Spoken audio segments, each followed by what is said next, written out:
Tuh. Nggak tahu soal.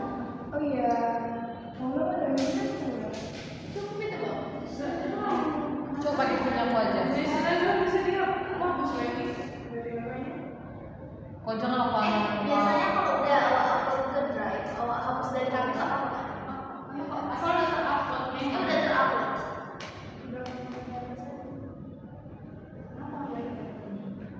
Ih, kau tahu pula. Dia tadi kemana? Tahu. Iya anjir. Nah, nanti langsung kau kirim ya Cak. Ya. Ini sengaja sekarang aku lagi pakai tunjukkan ini. Yang ini udah nggak sih lagi yang ancok. Udah ya.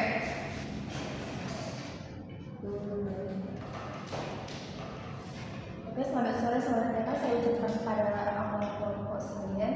Sebelumnya saya terima kasih karena sudah dapat hadir di bimbingan kita kali ini. Sebelum memulai bimbingan, ada yang kita berdoa terlebih dahulu.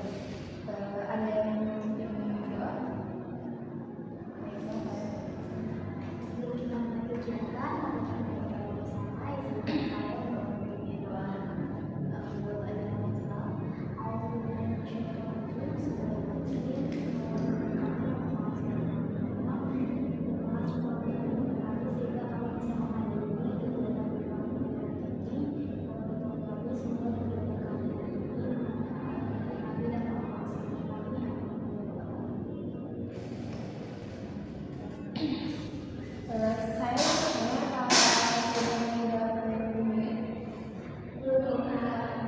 Belum kayak bimbingan kelompok. Jadi bimbingan kelompok itu kamu dari kampus dulu. Oke, jadi bimbingan kelompok itu adalah sebuah wadah bagi kita untuk berbagi, belajar, dan tumbuh bersama. Di sini kita bisa saling belajar, mendukung, dan menemukan solusi atas berbagai masalah atau tantangan yang kita hadapi. Kalau tujuannya itu enggak? Adapun tujuan dari bimbingan kelompok yaitu sabar ya. Jadi tujuan kelompok itu kita dapat meningkatkan pemahaman diri, mengembangkan keterampilan sosial, dan menemukan cara terbaik untuk menghadapi setiap tantangan dalam hidup kita. Adapun tata cara untuk melakukan bimbingan kelompok ini yaitu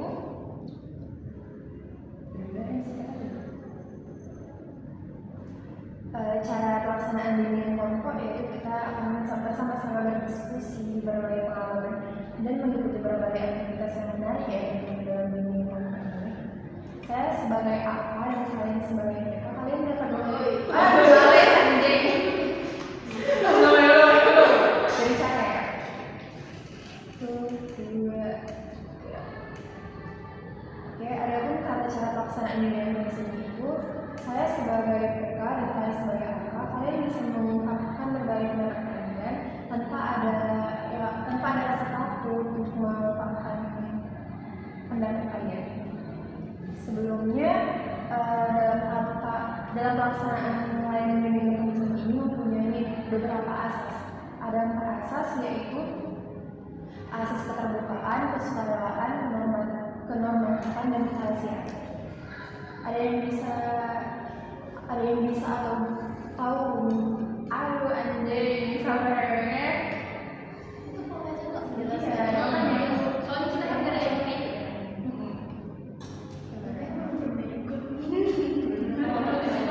Nggak ada tadi. Aku ada info tadi. Nanti aku jelaskan semuanya. Tunggu. Oke. Adapun asas dalam pelayanan bimbingan konseling itu ada 4, yaitu keterbukaan, kesukarelawan, kenormatifan, dan kerahasiaan. Yang pertama yaitu keterbukaan. Jadi peserta diharapkan jujur dan terbuka dalam pengalaman atau pendapat. Yang kedua itu kesukarelawan. Kalian bisa mengemukakan pendapat kalian tanpa ada paksaan dari pihak manapun. Yang ketiga ada kenormatifan. Jadi penormatifan ini kita tuh dapat berdiskusi, tapi tanpa ada mencela dari sedikit pihak manapun. Jadi jangan ada yang membicarakan dan sebagainya. Yang terakhir yaitu kerahasiaan. Jadi apapun yang kita bisa dalam diskusi kali ini, tidak ada yang boleh tahu pihak-pihak manapun soliditas dan Tuhan. Tapi sebelum mulai dengan kelompok, ada baiknya kita perkenalan terlebih dahulu ya. Bentar weh, aku boleh pulang duluan weh, aku suruh tempat tulang, bentar lagi dijemput. Suruh tempat tulang, cok nggak tahu kenapa. Di sini dong kau. Kalau Facebook Ya gitu. Bagus. Aku kan udah. Feb itu gara-gara Feb. Bilang aja jujur. Ya tapi kan katanya suruh jumpa, katanya dijemput yang bentar lagi. Aduh anjir. Ya udah balik lah, dikit kok kita kan. Gak apa-apa weh. Ya, cuman aku juga kata untung nggak bawa vape. Untung nggak bawa vape. Jemputnya di sini. Iya, di masjid katanya. Lu kasih duit THR, walaupun Nggak tahu, tapi dijemput Jir, dijemput. ya dari saking banyaknya lu tuh duit dari jemput kau, sampai saking bahagia mau ngasih buat THR tapi ya mau dibawa ke baju lebaran, ya mau dibawa ke baju lebaran. Nggak ada. Jelek kan lu? Kita takut kak mana ya? Ya terlanjut.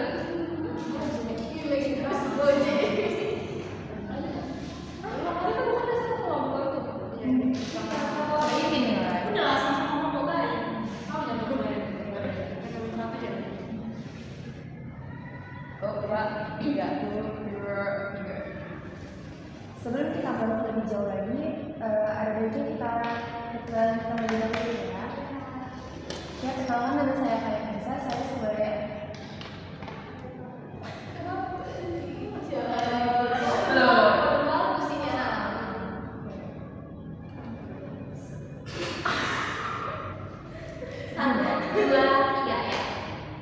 Sebelum kita melangkah lebih jauh lagi, mari kita saling mengenal satu sama lain. Perkenalkan nama saya Kaya Nisa, saya sebagai ketua Pemimpin kelompok.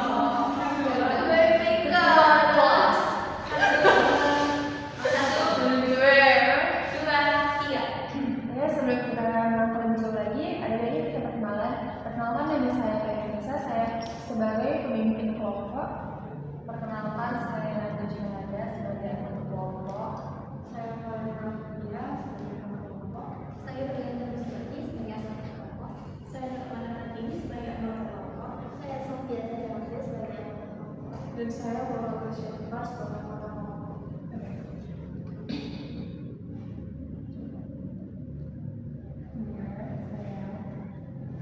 Oke, selanjutnya kita akan membahas topik yang saya pilih sendiri, yaitu dampak psikologis berkaitan terhadap anak.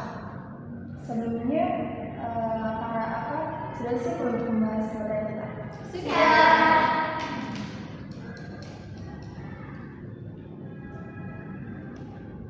Wait, kan tadi ada ini nggak nanyain rasa tahu nggak berarti itu gue usah Langsung aja anjir langsung materi ya.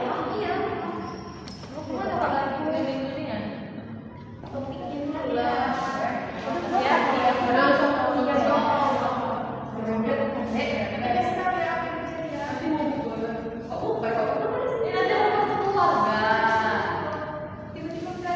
Aku ya kan eksepsi, enggak kuper lah, tiba-tiba udah selesai kuper.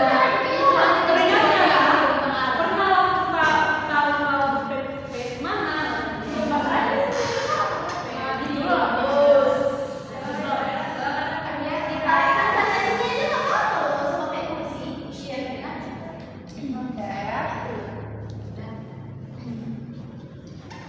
Jadi hari ini kita akan membahas sesuatu yang sangat penting dan dekat dengan kehidupan kita. Jadi saya ingin saya harapkan para anggota kelompok untuk dapat menyimak ataupun mendengarkan pendapat dari teman-teman lainnya.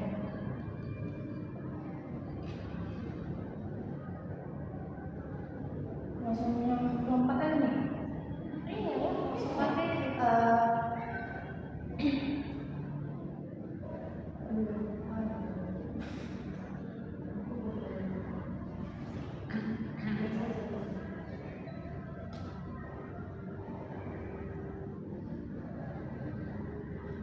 jadi saya ingin bertanya, kalian tahu nggak sih mengapa penting sih kita membahas topik yang akan kita bicarakan ini? topiknya Topiknya apa? udah tadi. Cuma mau kayak gini, topik yang kita bahas hari ini tuh gini. Iya, oke. Nah, kenapa sih? Oke.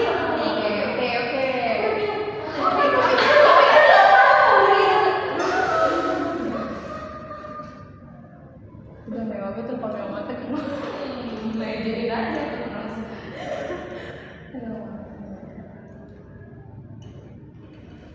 Oke, pada hari ini kita akan membahas tentang topik dampak psikologis anak terhadap balik. Hari ini kita akan membahas tentang dampak psikologis program terhadap anak. Tahu nggak mengapa penting kita membahas topik ini? Bentar nih, nanti kan dulu ya. Itu judulnya benar kayak gitu memang. Dampak psikologis broken home Terhadap anak. Atau dampak broken home terhadap psikologis psikologis anak. anak. Sama. Enggak sih, lebih gampang gitu. Iya. Dampak broken home.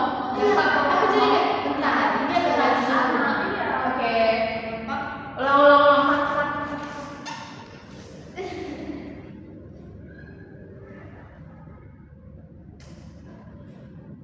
Oke, pada hari ini kita akan membahas topik tentang dampak broken home dampak broken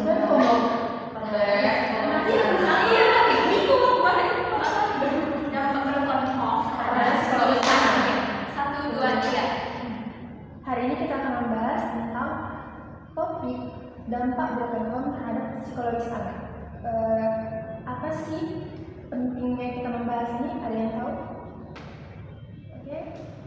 Kalau menurut saya, kita penting untuk membahas topik ini karena kita tahu di sekitar kita bahkan orang-orang kita mungkin anak atau mungkin lingkungan sosial kita itu banyak sekali yang tentunya pasti sangat berpengaruh sama psikologis mereka. Nah terkadang anak-anak yang menjadi korban broken home ini itu karena ketidaktahuan dari orang tuanya yang bersifat egois. Mereka nggak tahu kalau itu tuh bisa berpengaruh ke psikologis anak mereka. Jadi saya rasa kita penting buat membahas ini biar kita pun tahu apa dampaknya dan mungkin nanti ketika kita sudah menjadi orang tua kita paham bahwa menjadikan anak itu menjadi broken home itu sangat-sangat berdampak bagi psikologis. Ada lagi yang tahu mengapa kita harus membahas topik ini?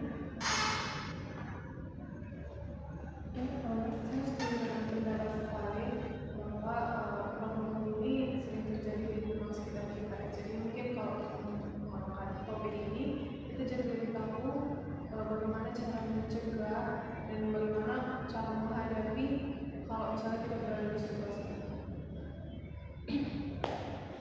Oke. Dampak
toksik. Nah itu tuh yang mempengaruhi psikologis anak tersebut. Psikologisnya jadi terganggu, dia jadi punya rasa trauma, trust issue dan lain-lain gitu sih. Ya, ada lagi nggak? Nggak ya. Jadi kan juga ada pasti berdampak ya di anak tersebut. Ada yang tahu nggak dampak apa aja sih yang dialami anak? Mungkin sesuai dengan topik yang kita bahas, pasti dampak utamanya itu ke psikologis. Bagaimana dampak psikologis? Mungkin jika dia broken home itu akhirnya jauh dari sang ayah, nanti dia bakalan ada daddy issue. Kalau misalnya akhirnya dia jauh dari mamanya, mungkin dia punya daddy issue. Atau mungkin karena keluarga dia yang nggak harmonis, kedepannya dia juga kayak apapun mau sebut keluarga aja ya kayak. Jadi dia banyak merasa trust isu atas apapun yang berhubungan sama keluarga atau hubungan gitu. Udah gitu anak broken home ini kan pasti dia merasa kurang kasih sayang dari orang tua. Itu bisa aja mengakibatkan pergaulan bebas, apalagi pada remaja. Di situ adalah masa-masa yang harusnya mereka pengen dipahamin, tapi kalau udah broken home, jadi peran orang tua seperti ayah dan ibu nggak ada, bisa aja dia terjerumus ke pergaulan bebas. Ada mau berpendapat lagi? Ya, ada dari interaksi psikologis itu bisa jadi terkena stigma atau sosial. Nah, anak yang menjadi korban ini bisa jadi merasa minder, dikucilkan sama teman-temannya, terus dia jadi menjadi dia dari lingkungan sosial atau masyarakat. Aku setuju banget ya sama dengan Sofia sama dari Nanda. Yang mana anak tuh dampak sama anak tuh pasti anak tuh jadi lebih apa ya istilahnya jadi seperti takut menghadapi dunia luar atau lingkungannya. Dia lebih percaya dirinya kurang, dia kurang berani untuk tampil, dia merasa kalau tampil pasti aku kalau misalnya menampilkan diri, aku tampil dia kan orang-orang pasti akan mikirnya aku ini gitu. Jadi dia cenderung lebih antisosial atau mengisolasi dirinya dari lingkungan sekitarnya, yang itu benar-benar mengganggu kehidupan sosial dia gitu. Oke, masih ada lagi nggak? Mungkin kak pendapat yang lain dari peran ayah dan ibu. Biasanya saya pernah baca dari salah satu artikel itu, katanya apabila seorang anak yang dia memang tidak memiliki peran ayah, kedepannya dia akan menjadi sosok yang kurang berani, seperti kata kamu tadi, mungkin aja bukan aja takut sendirian ke tempat baru aja takut. Dan apabila si anak ini yang bilangnya itu mengenai peran ibu, mungkin saja dia kurang berempati ataupun susah untuk berbicara, susah untuk menyampaikan pendapatnya sendiri, perasaannya sendiri. Jadi itulah hubungan antara peran ayah dan ibu terhadap psikologis anak ini sangat erat sekali. Jadi kalau salah satu hilang, pasti dampaknya ke psikologis. Oke, cukup ya. Tadi kan udah penyebab, faktor, dan dampak. Nah, terakhir nih ada solusinya nih. Siapa nih yang mau mengemukakan pendapatnya? Ya, Mungkin untuk solusinya kita bisa mengadakan konseling untuk orang tua dan anak sendiri. Mungkin ada di baru-baru ini, kalau tidak salah ya Pak, saya melihat itu berseliweran di internet, katanya Indonesia masih rancangan akan mengadakan kuliah singkat bagi pengantin baru untuk pernikahan dan untuk ibu pengasuh anak. Mungkin di agama Katolik sudah ada yang seperti itu, karena mereka cuma menikah sekali seumur hidup ya kan.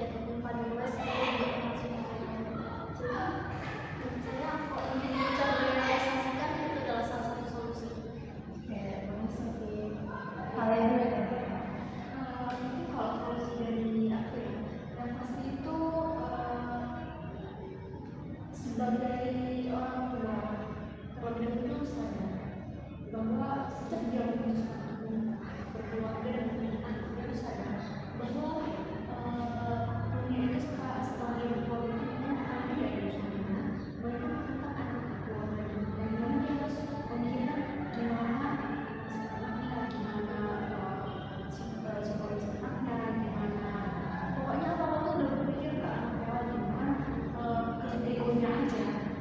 Nah, kemudian tuh mungkin solusi dari saya banyak-banyak komunikasi, karena balik lagi komunikasi itu adalah kunci. Jadi yang pasti mengkomunikasikan sesuatu hal, akan semua hal itu adalah sesuatu yang penting. Jadi saya rasa orang tua itu sadar bahwa apapun masalah yang ada antara dia dan pasangannya perlu berkomunikasi terlebih dahulu untuk menyelesaikan, balik lagi untuk memikirkan gimana kondisi si anak tersebut. Menurut saya solusi yang mungkin bisa membantu itu orang tua tetap kompak dalam mengasuh anaknya, walaupun mungkin orang tuanya sudah bercerai, tapi mereka harus kompak dalam mengasuh anak, dalam menjaga komunikasi. Jangan diperlihatkan kalau mereka itu memiliki hubungan yang dekat dengan anak, dan juga jangan saling menjelekkan di depan, menjelekkan satu sama lain di depan anaknya. Misalkan si bapak ini menjelekkan maknya di depan anaknya, bla bla bla, makmu gini. Nah, waktu dia sama maknya juga kita menjelekkan si bapaknya, makmu gini. Jadi si anak itu bingung dia harus memilih siapa, dan itu bisa berdampak gitu. Jadi orang tua walaupun mereka sudah bisa harus seperti kayak artis Gisel dan Gary Martin, walaupun mereka berpisah mereka tetap kompak dalam mengasuh anak sehingga tidak terlihat berubah di anaknya. Selanjutnya kayak kita main game ya, dan jangan tutup soalnya. Game apa ya?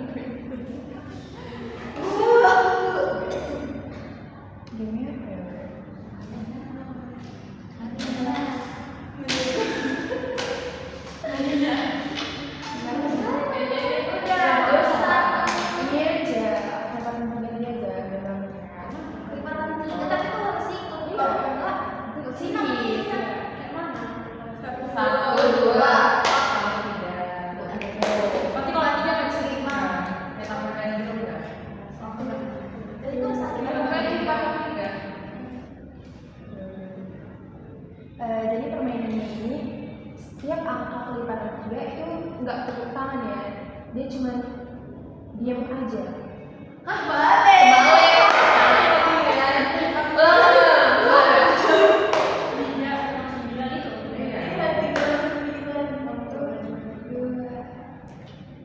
Jadi permainan ini setiap kelipatan 3 itu dia diam aja. Jadi yang 1, 2 itu tepuk tangan, baru lanjut.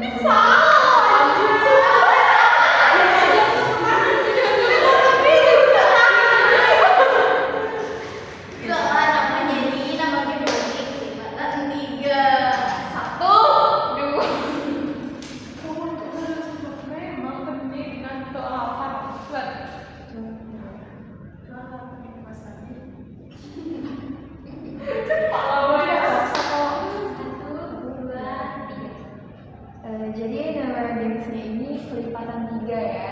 Jadi setiap ada kelipatan 3 dia tepuk tangan. Oke, dimulai kapan? Paham kak?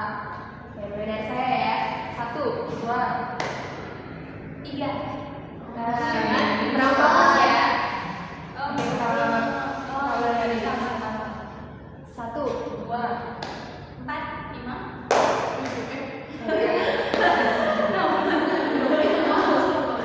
Saya sekali lagi ya. 1, 2, 4, 5, 7. Oke.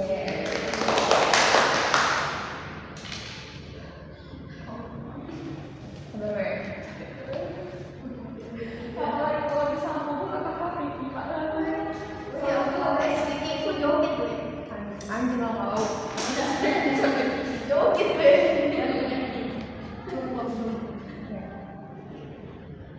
Oke, selanjutnya kita memasuki tahap penyimpulan. Jadi di sini kita ada yang tahu nggak sih BMB3 itu apa? Belum tahu ya. BMB3 itu singkatan dari berpikir, merasa, bersikap, bertindak, dan bertanggung jawab. Ya. Saya mau kalian mengemukakan pendapat kalian ya, jangan diam-diam aja. Jadi harus berpendapat, kan kita memang harus bersukarela untuk memberi pendapat kepada kelompok. Yang pertama itu ada berpikir. Jadi berpikir ini seperti pengetahuan yang kalian dapatkan dari bimbingan kita kali ini. Jadi kalian dapat pengetahuan baru apa sih dari bimbingan ini? Yang pertama itu berpikir. Siapa? Oke, Sofi. Setelah mengikuti jadi saya berpikir bahwa seseorang yang orang tuanya belum percaya itu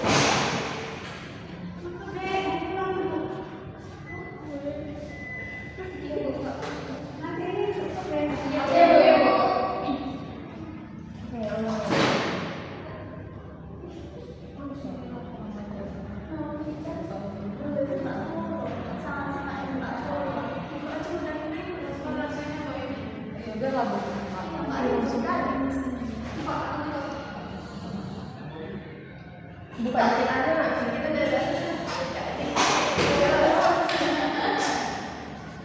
lupa lagi apa tadi aku ketik dulu. Nggak jadi lagi. apa ya? Harus jadi. Hilang. Najwa harus ngomong ya. Nggak tahu apa yang berpikir. Yang pertama itu ada berpikir. Ada yang mau mengumumkan pendapatnya? Saya jadi setelah mengikuti bimbingan pembangunan ini saya berpikir bahwa sangat penting bagi kita untuk mengetahui apa saja dampak dari program ini, supaya kedepannya kita lebih tahu dan dapat membawa diri kita setelah kita dewasa nanti kita tidak menggunakan itu di rumah tangga kita kelak, supaya anak kita tidak mengalami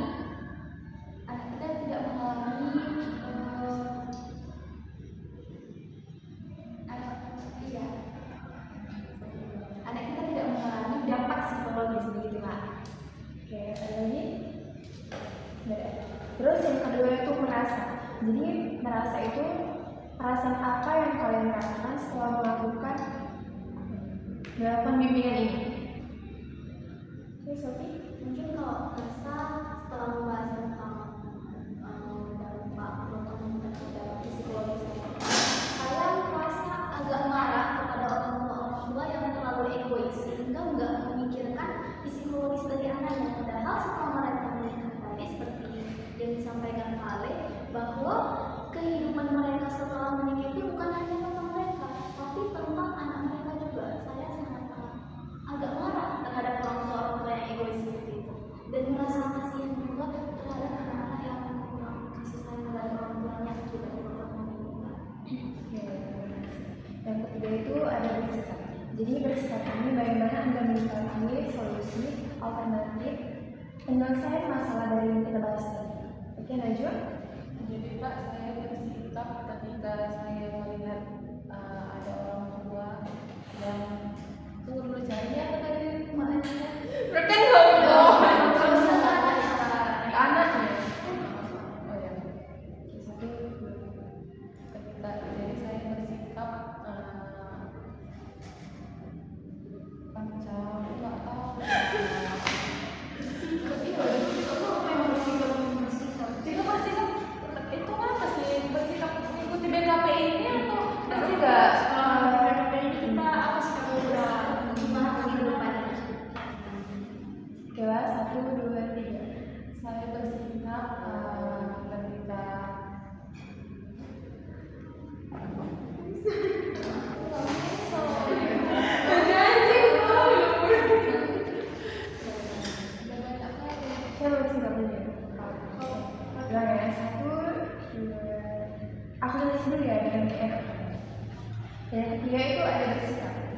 bersikap itu bagaimana perasaan Anda menyikapi solusi atau alternatif penyelesaian masalah yang kita bahas tadi. Ya, Kale?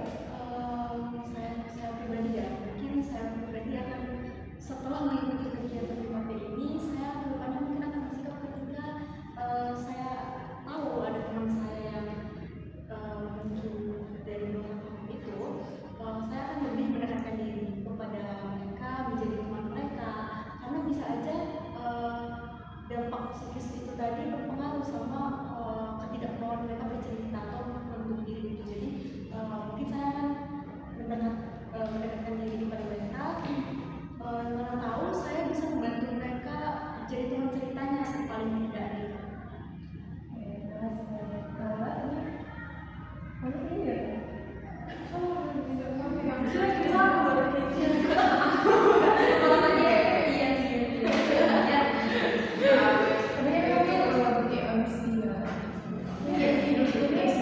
Namanya semangat. Sehati dan semangat. Amin.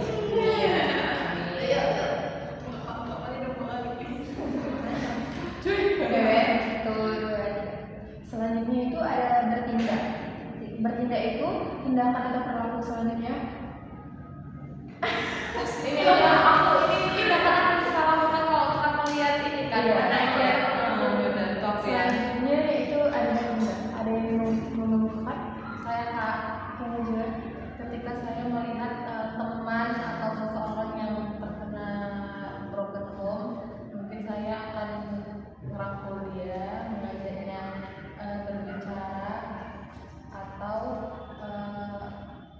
agar dia bisa agar dia bisa apa itu namanya ya, agar dia bisa ya memiliki teman cerita atau dia lebih tenang sudah mengungkapkan apa yang benarnya selama ini. Oke. Yang terakhir itu ada bertanggung jawab. Jadi bertanggung jawab apa yang tumbuh dalam diri kalian setelah melakukan BKP kali ini? Dalam BKP yang sudah dilakukan, muncullah komitmen dan rasa tanggung jawab dari dalam diri saya tentang bagaimana mungkin misalnya jika saya berumah tangga, saya akan lebih hati-hati dalam bersikap dengan anak saya agar dia tidak merasa kehilangan kasih sayang dan traumatis. Dan saya pun akan meningkatkan komunikasi dalam lingkungan keluarga saya.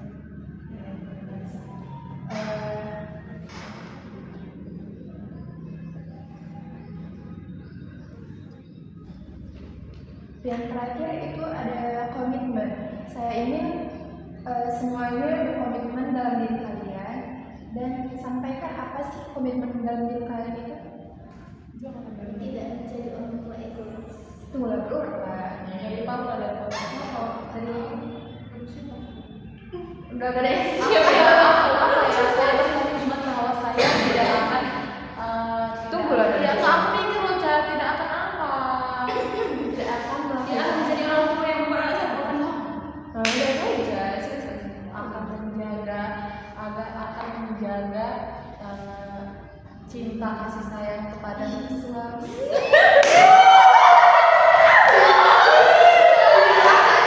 Kamu tuh gimana sih ya? Keharmonisan keluarga loh. Kasih sayang suami.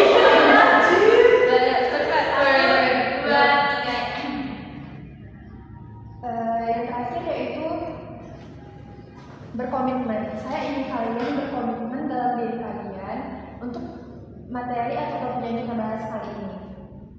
Saya inginkan setiap orang mengemukakan komitmen, dimulai dari Najwa.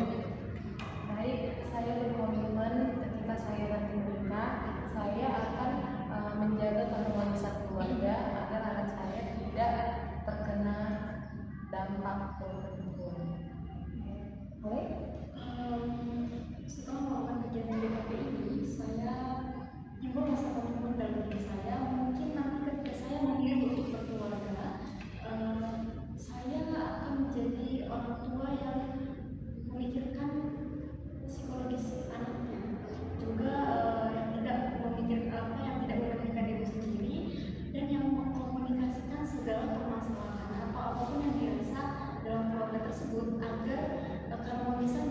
dalam keluarga itu terjaga sehingga tidak ada yang namanya ada kurang kasih sayang, bahkan hoax dan lain-lain. Gimana Maria? Oke, dengan saya mengenalkan bimbingan kelompok ini yaitu saya akan berusaha menjadi orang tua yang akan menemani saya dan orang tua yang saling mengerti dan saling sepemahaman dengan pasangan saya supaya kelak anak saya tidak mengalami apa itu broken home dan anak saya tidak harus kasih sayang. Banda? Saya berkomitmen kalau misal nanti saya menjadi orang tua, saya akan sangat menjaga psikologis anak saya, kondisi keluarga saya.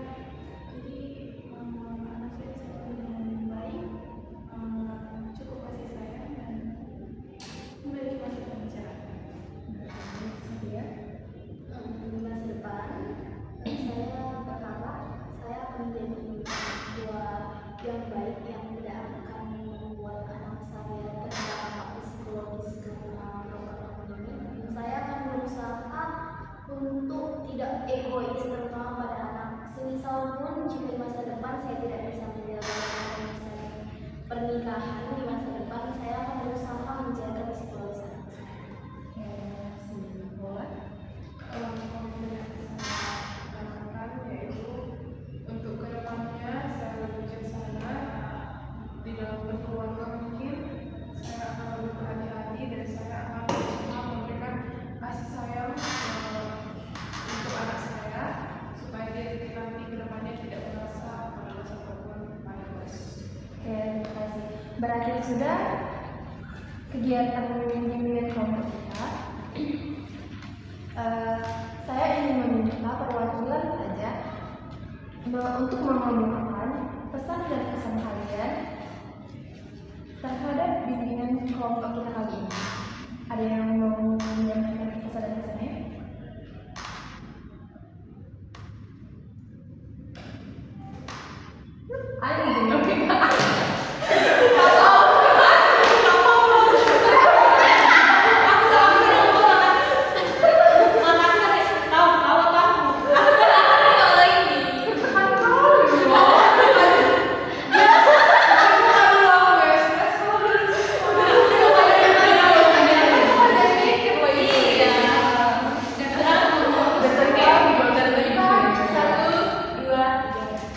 Oke, selanjutnya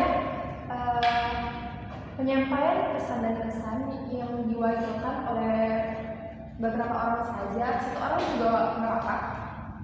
Ada yang mau menyampaikan perasaan pesan dan kesannya? Iya, Alek, silakan. Saya kesan saya dalam kegiatan ini kita khususnya juga katanya cukup cukup kita juga enjoy ya. Saya pribadi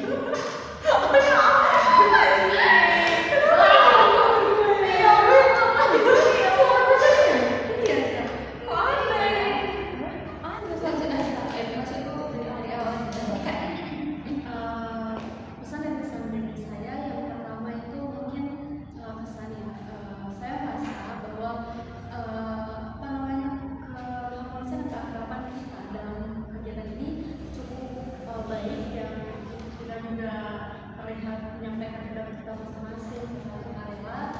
Mungkin untuk bagian pesannya saya mau berpesan bagi kita nih termasuk diri saya juga kedepannya ketika kalian menjadi orang tua menjadi memiliki keluarga, saya juga berharap semoga kita nantinya menjadi orang tua yang memikirkan psikologis anak, yang memikirkan kepentingan yang namanya keluarga itu bukan kepentingan diri sendiri. Oke, terima kasih kalian. Pelayanan bimbingan kelompok kita kan sudah selesai nih. Jadi kalau misalnya kita ingin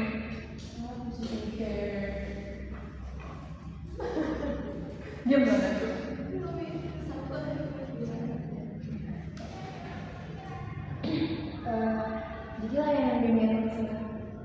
kelompok.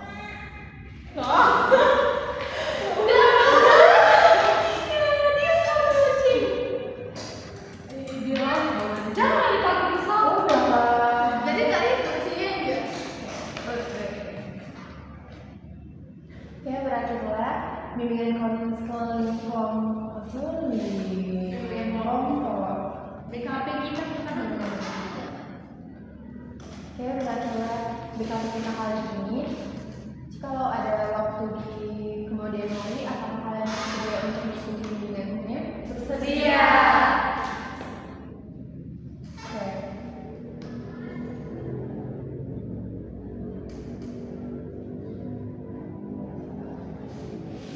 Sebelum menutup BKP, ada baiknya kita menutup pakai doa, ya. Alhamdulillah ya. Sebelum menutup BKP, ada baiknya kita mengucapkan hamdalah terlebih dahulu bersama-sama. Alhamdulillah. Yang terakhir kita akan menyanyikan lagu Mars BKP. Ada yang tahu nggak? Ada kelas Oh, tahu semua ya? Bagus ya. Oke, kita nyanyi bersama-sama ya. 1, 2, 3.